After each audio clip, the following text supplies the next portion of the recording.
Hello, we are back for Week 12 NFL DFS Slate Breakdown. I am your host, Tyler Weeman, at FlatTyler83 on your Twitter and DFS sites. We are going to dig right in. We got a big slate on tap for Sunday. And before we get into it, come join us at LineStar. I want to remind everybody that if you have never tried us out before, you can do that through our 7-day free trial. Just go to the app stores, Android or iOS, and you can download us. And if you've never tried us out, get a free 7-day trial. That'll give you access to the websites, the apps, all the tools, all the props, all the DFS. You get it all for every sport we cover for that free 7 days. Now, let's dig into it and see what we can uncover. All right. So, starting with a little bit of a slate overview, we got 11 games on FanDuel. We got 10 games on DraftKings. DraftKings does not have that Philadelphia and Rams game, which I think is a pretty key one on this FanDuel slate. So it's an interesting spot. It's 49 game total, only 3-point spread. Then we have Cardinals, Seattle versus, which is a 47.5 game total in a -1. Then 49ers and Packers, 46.5 game total. It's 3.5-point spread, but the Niners don't have Brock Purdy. I'm really surprised to see the spread in Green Bay stay so close and the total still stays so high. I think it might be a little bit hard to get that high. Now, other ones we got to bring up, we got Patriots and Miami. It's a 7.5-point spread, 47-point total.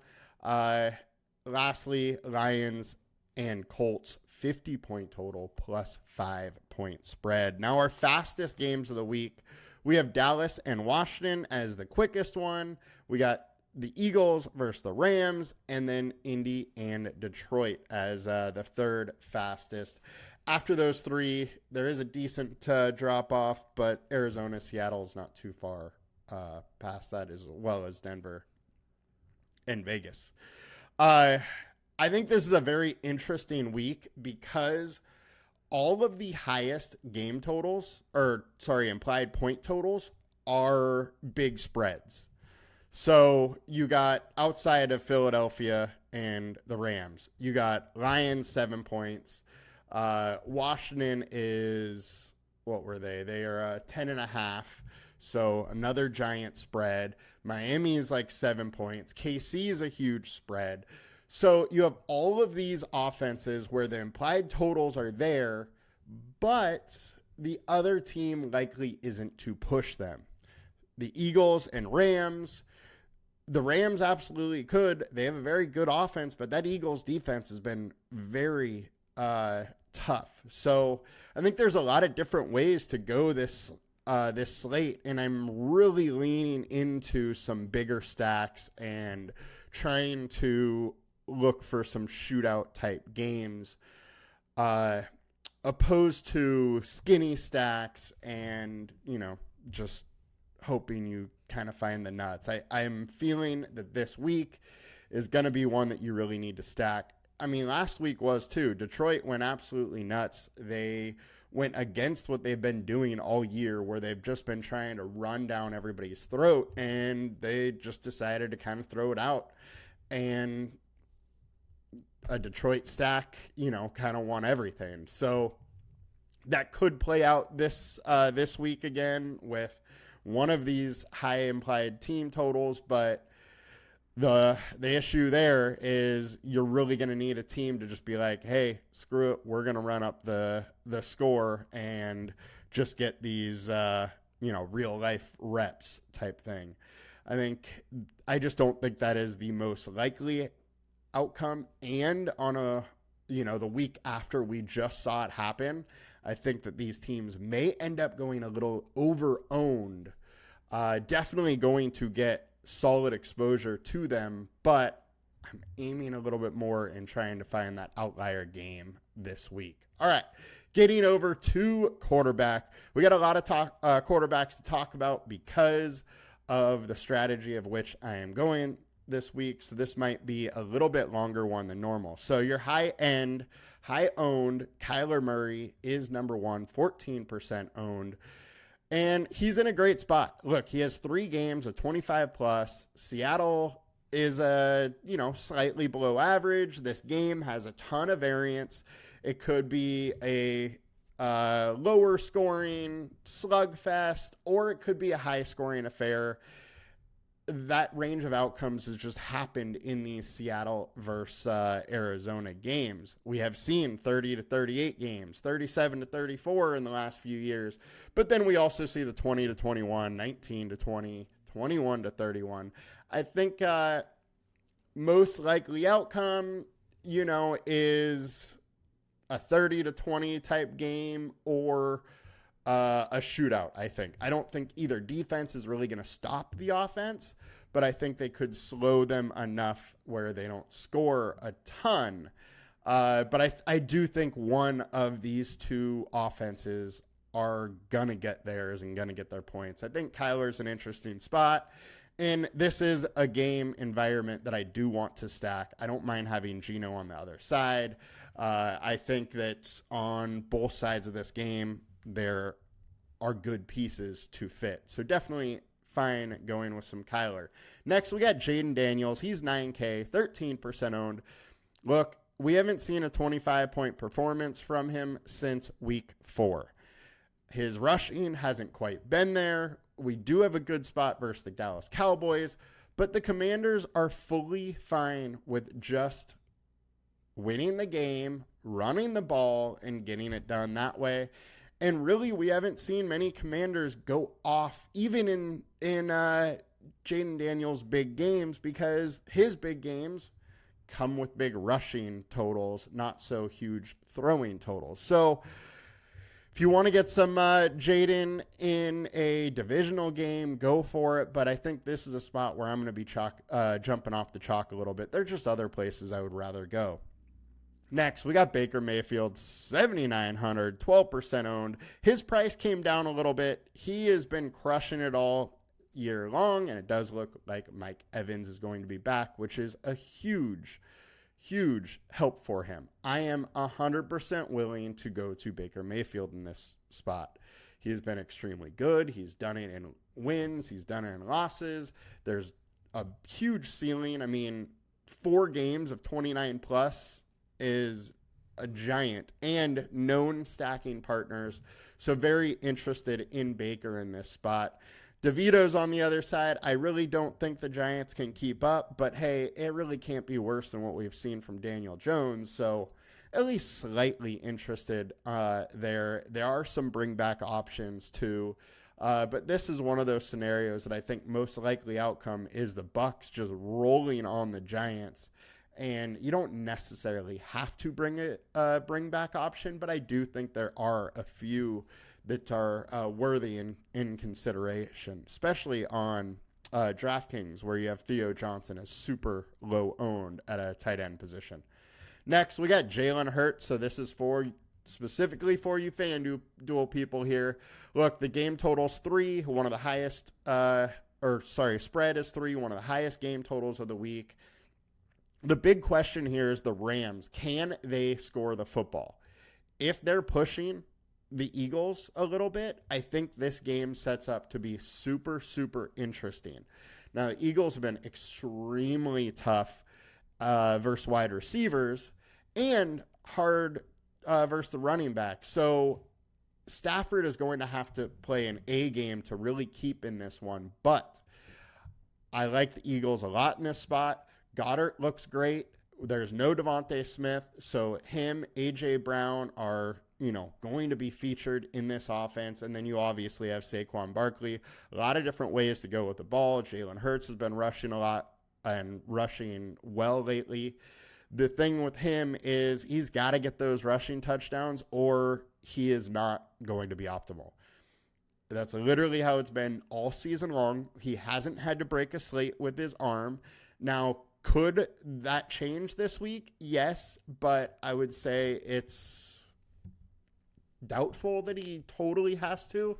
But would you really be that surprised if the Rams came out and at home on, a primetime game and punch the Eagles in the mouth right off the bat, get up 10-0 or something like that, and then the Eagles are playing a little more offense, throwing it around a little bit more, and in that case, I think there's big-time upside for Jalen Hurts. So he's definitely in my player pool. I'm going to have some, and it's an interesting game environment for me.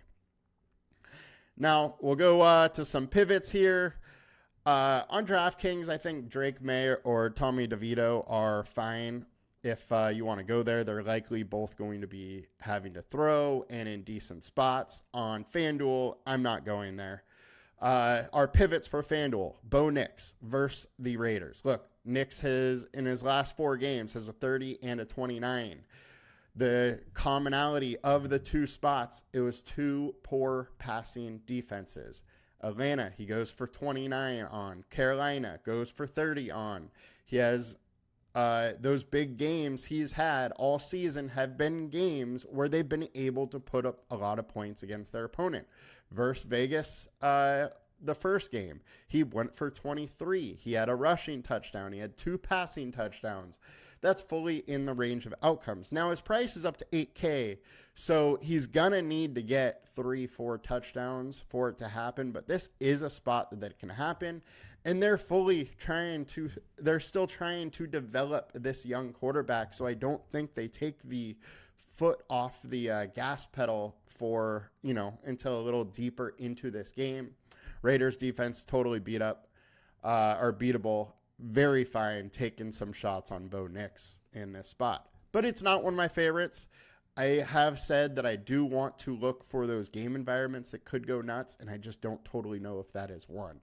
Next, we got Jared Goff. So, look, point spread-wise, it's going to be a one-sided affair. But I see a path to where the Colts can stay in this, and that is where Jared Goff stacks really go nuts. Look, Colts are at home. They looked way better last week. Anthony Richardson looked like he was doing more so of what makes him good. He had 10 rushes. He was able to sling the ball deep, doing play actions, getting involved in different ways to make the game a little easier for him. I think there is a chance that Colts are like, okay, we're just going to let him do what he does best and develop him that way versus trying to make him a pocket passer, which he just isn't, and that failed miserably in the beginning of the year. Now, they're letting him get outside of the pocket, or at least they did last week. Does that continue? I don't know, but if it continues, I think the Colts can stay in this game a little bit. They can make big plays happen, and if that's the case, then the Detroit Lions stay on the gas a little bit, and Goff has been incredible all season long. I mean, 112 QBR, super high completion percentage. He has been super efficient. Only 29 attempts last week got him 412 yards and 4 touchdowns. Now, do they just keep airing it out if they get the lead again? I would say doubtful, but absolutely the chance, and I think Jared Goff can totally beat that Colts team. So I'm interested in him, but I am more interested, I think, in using Anthony Richardson than I am Jared Goff. If you want to go Goff, that is fine. And I'm going to have some Goff, but I think I'd rather play it through Anthony Richardson just because he has a higher ceiling as a quarterback. Next, we got Geno Smith. I do prefer Kyler in this matchup just because Kyler has more rushing upside, but Geno's got there a few times rushing the ball, and those are when his big games have happened. I don't mind going to Geno. He has good stacking partners. You can bring a Cardinals guy back, and the way I would be playing this Arizona Seahawks game is I'm pretty much only playing it in stacks. So I like the game. Definitely one that I'm willing to go to. I didn't like CJ Stroud, but he is somebody I think we should probably talk about. His price is the lowest it's been all season. We know from last year he can have huge blow-up games, and I wouldn't be that surprised if he was able to get over 20 points, 25 points in this spot. Look, Tennessee past D has been okay. They're not great, but their rush D is very solid. So Mixon could have trouble getting it going on the ground, and if that's the case, it could go back to CJ Stroud's arm. The other thing is I think they need to get CJ Stroud going. They need to get his confidence up. They need to get those numbers going. They need to make him feel like he's the man again, how he had that kind of cachet last season that really helped them and pushed them in the playoffs. They have to get him going. They have a solid lead in the division to get to the playoffs. I think now is the time to try and build up some of that CJ Stroud confidence to get them going for that last push into the playoffs. So CJ Stroud, I do think, is pretty interesting. And last year, what we saw with him is that he continually had one wide receiver just go nuts. And, I mean, last week, nobody really did. They only put up 12, but Joe Mixon went nuts again. I think they really need to focus on this passing game and get it going. This passing defense isn't that good. Nobody just has to pass against them because Tennessee is just getting run over, game in, game out. They're just getting blown out. So I think there is a chance that the Texans focus a little more on this passing game today. And if that's the case, CJ Stroud does look a little interesting. All right, other pivots. I talked about Anthony Richardson already. Let's dig into it a little bit more. Look, 10 rushes for 32, 2 rushing touchdowns, 272 yards, and a TD. Only 30 attempts, but I think that's kind of what we can expect from him. He is a rushing quarterback. He doesn't need as many attempts. Lions also haven't been great in pass D, so I think it makes some sense to go with some Anthony Richardson. I also believe that Jonathan Taylor is going to have a hard time running the ball, so those designed runs or scrambles are going to be interesting, and that's the way I think that it's going to be easiest for the Colts to run the ball. So I like the spot with AR. They're also likely going to be trailing and really having to put the gas pedal down. So I think it's an interesting spot. How I want to play this is Anthony Richardson plus Josh Downs or plus Alec Pierce. And then I'm fine even having 2 bringbacks from the Lions, either one of the running backs and then a wide receiver or a tight end. I'm fine doing like a 2-2 stack in this spot. I don't think I would have 2 wide receivers with Anthony Richardson because the way he's going to be optimal is he's getting 1 to 2 rushing touchdowns, and I don't think he's going to throw for 3 touchdowns. So the way I'm going to do it, 1 pass catcher and then 1 or 2 Detroit Lions coming back. I think it's an interesting game to stack up, though, that people won't totally stack. And then lastly, Matthew Stafford. Look, this guy is so good. He's 7.2K in games where Puka and Kupp and Kyron are healthy. He's averaging like 23 points a game or something like that. He is a very good quarterback. He is in a very tough spot. And this team is going to have to get this offense going, and that really goes with Matthew Stafford. Now, the big question here is, can Sean McVay schedule a game plan to open up Nakua and Kupp? I think that's really how it comes down to it. And if McVay is able to make those holes in that defense to open those guys up, this becomes a very interesting spot. And if you want to run it back with an eagle, you absolutely can. You got either A.J. Brown or Saquon Barkley or Dallas Goedert if you want, being in a good spot, and all that has to happen for it to be Matt Stafford game and not Jalen Hurts game is Jalen Hurts doesn't have to rush one in, and those quarterback rushing touchdowns go to Barkley, or their passing plays to A.J. Brown or whatnot. So I think Stafford is an interesting way that's going to go way overlooked in a 49-point game total that should be close, and there's a history of Sean McVay being very good in primetime games where he can, really figure out what he wants to do game plan wise. If he can open this game up a little bit, make it a little easier for Stafford, giving Puka Kupp some space, I think it becomes very, very interesting. It's a tall task. He's going super low owned for a good reason. This defense has been very solid, but I'm kind of a little interested on that path. All right, now over to DraftKings quarterback-wise. We got Jaden Daniels, we got Kyler, we got Baker Mayfield. Baker at 6,100 on DK is incredibly cheap. I love that spot. Tommy DeVito, 3,400, 4K. I get it if you want to go there. Everybody's going to. It's a weak passing defense. They're 32nd versus the quarterback. I just can't trust Tommy DeVito. I don't think he's any better than Daniel Jones, you know. Less rushing upside. It's not like, you know, he was putting up big passing numbers last year. So I just see this as a lateral move for their offense. And, you know, I don't really love the spot. The other thing is I actually like the Bucs defense in this spot because Tommy DeVito was getting sacked a ton last year. Now, if he's not going to be great passing the ball, and he's getting sacked, it's going to start looking pretty ugly for the Giants quick. Other cheap ones, we got Brandon Allen being 4K versus the Packers. Shanahan's been very good to quarterbacks, so I think there's absolutely a path you want to go in Brandon Allen, and I would prefer go Brandon Allen versus the Packers than I would DeVito versus the Bucs. Same price, and I think more upside. Caleb Williams, 5,100 on DK, I think is interesting. It is a new OC.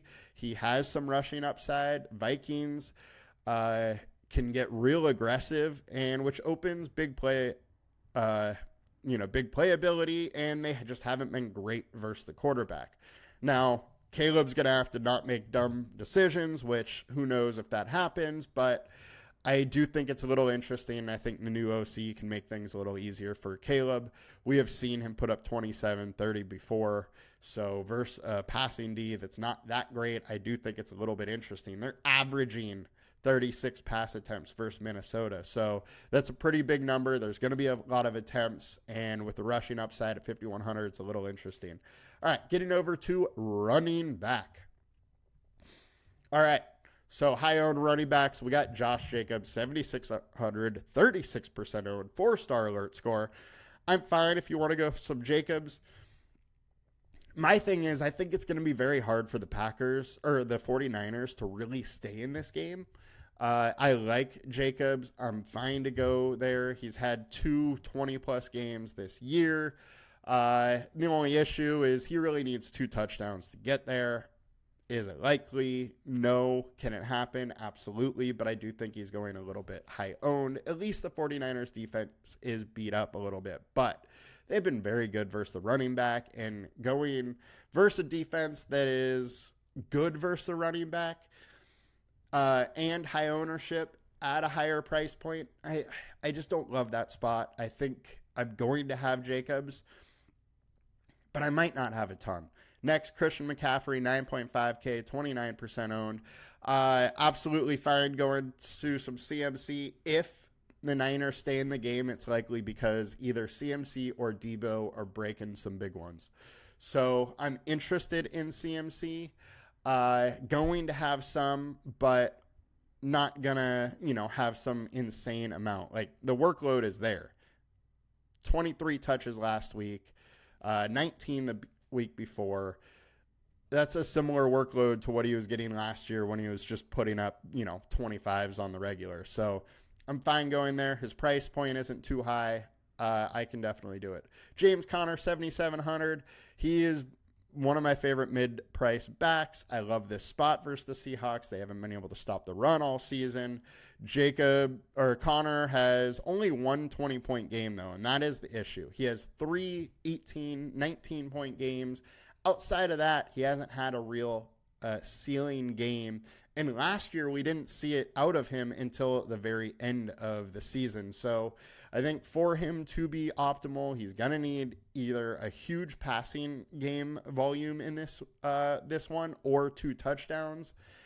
And I like him. I'm going to have some of him, but I don't think either of those are like smash going to happen for sure. But he is still one of my favorite running backs on this slate. Next, we got Kenneth Walker, 8,100. He may struggle to run the ball a little bit. Arizona's been very good versus the running back over the last 4, only allowing 83 yards per game on the ground, but allowing 7 receptions for 50 yards. Now, he has been much more involved in the passing game this year than years prior. So slightly, I am definitely a little interested in him, and as a whole, interested in this game. Going to get to some of him. Tyrone Tracy. If the Giants stay into this game, I think it's because of Tracy. He's going to get the workload. He's been very good this season and totally fine getting to some. I think it is a tough matchup for him, but he can beat them in multiple ways. He is an X-wide receiver, and they're only giving him a couple targets a game. Does that change with Danny DeVito? Maybe. And if it does, if he gets 5, 6, 8 targets, something like that, he can really set himself apart in this spot. And it's something we don't know if is going to happen or not. Brian Robinson Jr., 7,900. He is in a smash spot. The only issue is that he is a touchdown and yardage back. Chances of him being 100 plus yards is slim. He's done it twice so far this year. So we either need 100 plus yards and a touchdown or 2 touchdowns. And I mean, it can happen. Not super likely, but I think this is one of the few matchups where you do have a better chance for it to happen. 7,900 is a little pricey for him, but I still like him a little bit, and that's why he's going a little lower owned. All right, Raiders have Dylan Lobb or Amir Abdullah. Amir Abdullah is supposed to start if Madison and Xavier White can't go. So Abdullah is the starter, but I would expect Lobb to get some of the work. Also, Abdullah, while he can make some big plays happen, has never been able to really handle all of the workload. So I would expect it to be a split backfield. And at 4K, I think you got to kind of expect or think of the rookie at least, but very tough spot. He's going to need to do it through the passing game, as the Broncos have been incredibly tough versus the run, especially a team that can't run the ball. All right, now pivots. Saquon Barkley, 10K in a decent spot. He's like the only guy in the league that has had 4 30-plus games. So I think you have to consider him this week. Absolutely fine to have him. Jamar Gibbs and David Montgomery, both of them I am very interested in. The huge games from the Lions often also come with a big game from Jamar Gibbs. They go for 42, he puts up 20. They go for 47, he only puts up 11. 31, they go for 30. 52, he goes for 20. Last week, 52, and he goes for 19. So if you think they're going to put up some points in Detroit, Gibbs probably puts up some points too. My only issue is that he's 8,600 and the chance of 25 plus is slim. He's done it once this season. And hard to really count on him doing it when it's a split backfield. David Montgomery is 8,400. He at least has 3 20-point games. It is also the big-time games that he generally gets it going. You could almost lock in a touchdown for him this week. I like him. I would be playing him in games where I'm stacking the Colts or, not using Jared Goff personally, because I think Gibbs and Goff correlate, but not so much Montgomery and Goff. Kyren Williams, 8,300 versus the Eagles. Eagles have been super tough versus the run, so it's really hard to want to go there, but the usage is high. He has a 30-pointer. I'm fine going with him. There's likelihood or chances of him just getting touchdowns off the 1-yard line because of a PI or something like that. So I like him, but it's going to be tough sledding. The way you're using him is you're betting on that Rams offense to actually get it rolling, get something going.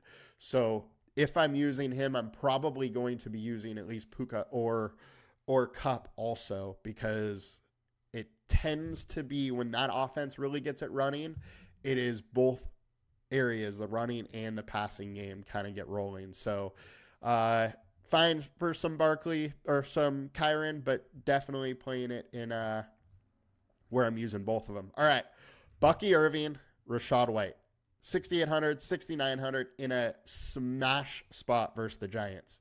The one thing I don't think people have picked up on is Bucky Irving has had a bigger carry load than Rachaad White over the last 4 or 5 weeks. He has out carried him in every single game over that span. The Giants have given up 170 yards on the ground and 0.8 touchdowns over the last 4 weeks. I absolutely love this spot for Bucky Irving. He's going too low owned.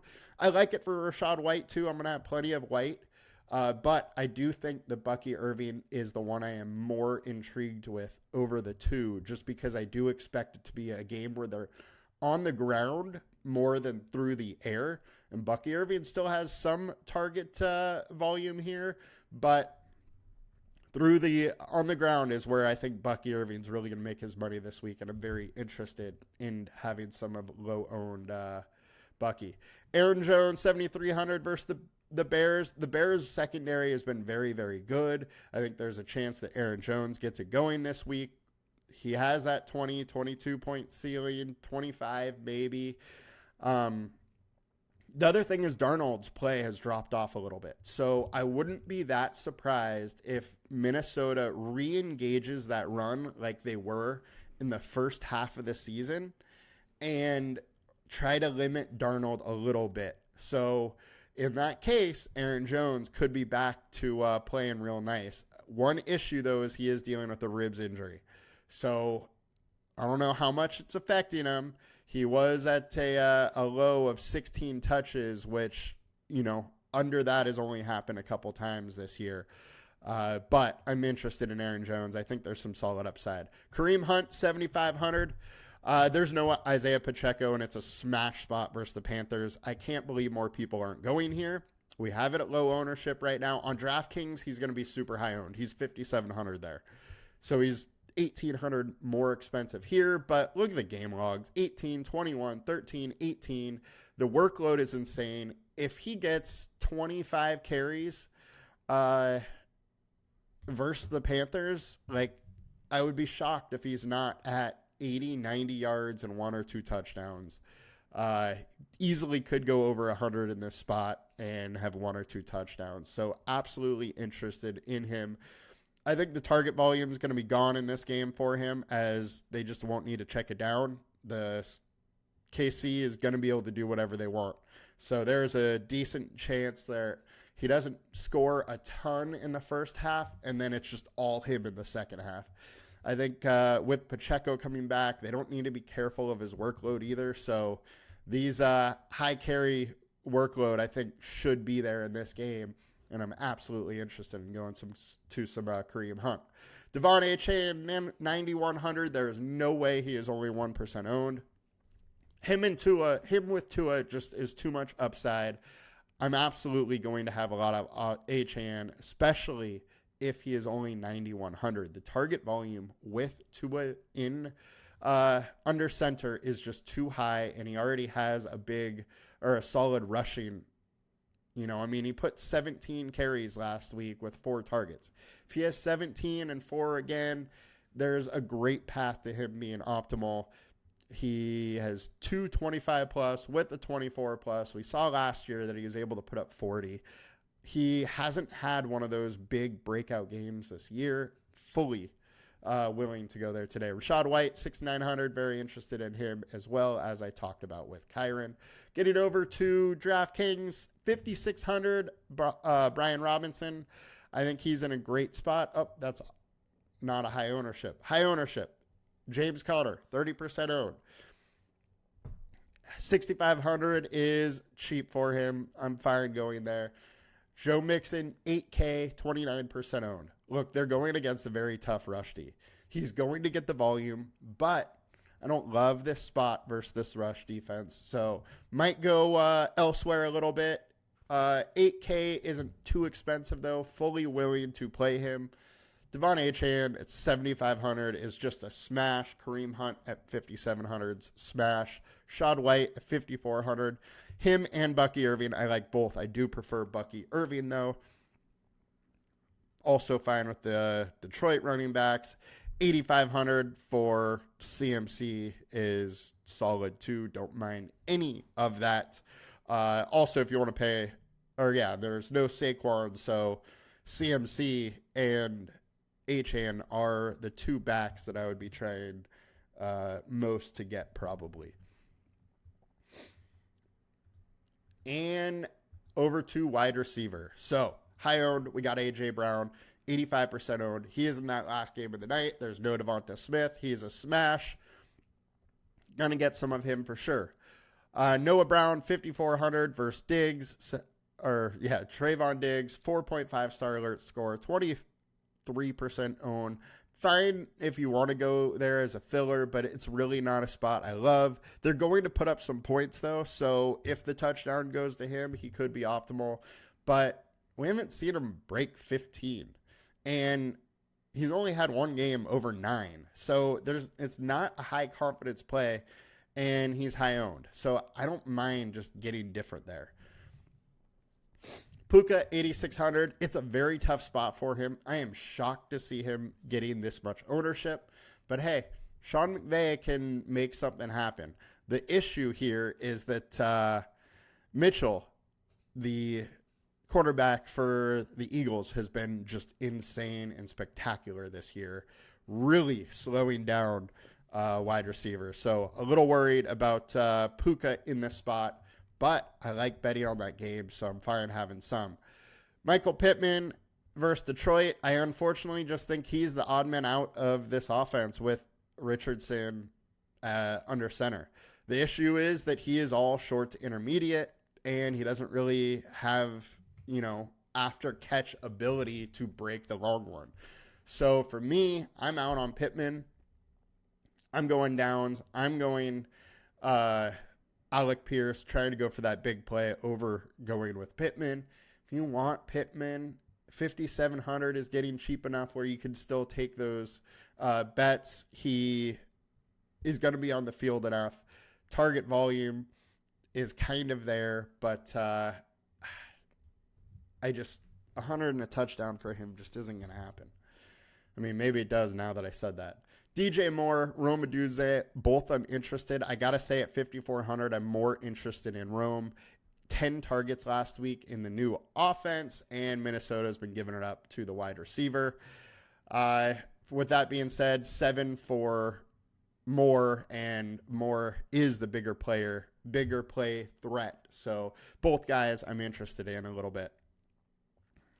All right, now it's Jaden Reed, 7,300 versus the 49ers. I could see his price is coming down again. He could go off, but probably not going to have a ton of them.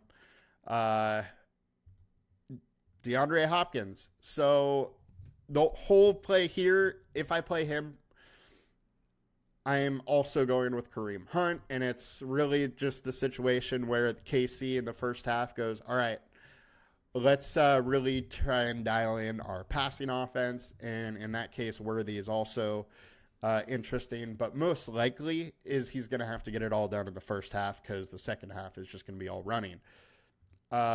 If KC decides like, hey, let's do what the Lions did last week and just try and run at the score and get some reps for our passing offense, then maybe there's a path, and then you'll want to do a full KC stack, but I don't think it's very likely. All right, pivot time. Tyreek Hill, 8,300. Look, 8 targets last week. Targets has been his issue all season long. If that target can get up to 10, 12, there's a path to him having a huge game. It is his wrist. He's been removed from the injury report, so he's good to go. Just we'll see what happens there, but I am interested in some Tyreek. There's just too big of a ceiling to totally not, and people are forgetting about him, and he's going less than 10% owned. He starts to look really interesting. Jamison Williams, Monroe St. Brown. I have a hard time to believe that the Lions will just go out and throw the ball like they did last week where they just do it all game long without being pushed. But if they're pushed, both of those guys look interesting.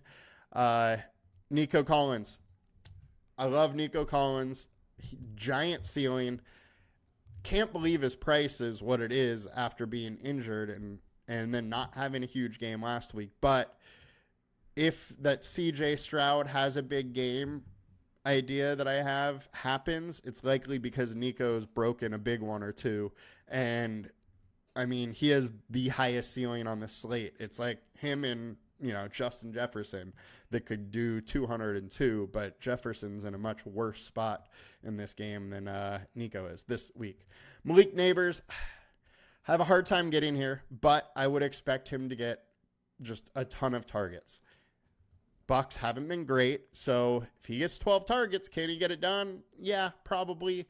Can he get 100 and a touchdown? Might be a little hard, but he's good enough. Alec Pierce, 5,700, absolutely interested. He has big-time upside with Anthony Richardson. Anthony Richardson likes to go deep, and that's his forte. So can he have one of these 3 for 125 and a touchdown games? Absolutely. I mean, he had 3 for 74 last week. A touchdown and 100 yards is possible at 5,700, and it's a decent spot. So I think Alec Pierce is interesting. Calvin Ridley, the target volume's there. Houston's much tougher versus the ground than the air, so don't mind some Ridley, and he's got it done lately. DK Metcalf, JSN, I like both of them. Probably will only play one of the two unless I'm stacking Geno. But, pick your poison. Geno or JSN has had 3 solid games. DK Metcalf has had 3 solid games. So either one can get there. Mike Evans, 8K versus the Giants. Should be back. He is expected to play. I absolutely love this spot for Mike Evans. Probably going to have a lot. And last year, what we saw when Godwin played but just wasn't effective, the target volume going to Evans was huge. He is a deep threat. He can do a lot. I love Mike Evans this week. Josh Downs, I already talked about that with Anthony Richardson and Alec Pierce. Fine going there if you want to pair him with Richardson. And then Marvin Harrison Jr. He's in a good spot versus the Seahawks. We've seen a couple big games. His prices came down a little bit. I like stacking Kyler with Harrison, and then maybe McBride if you want to, or in a Geno stack, bringing Harrison back. The only way I really see this game getting there is if the teams are trading blows a little bit. So I'm definitely game stacking that when I play that game.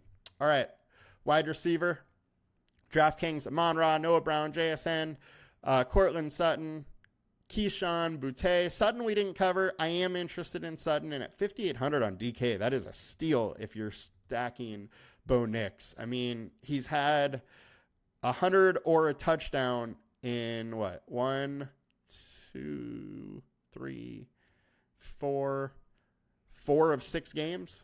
Like, I'll take 100 or a touchdown. I have a 5,800 for sure. Sutton needs to be considered for sure.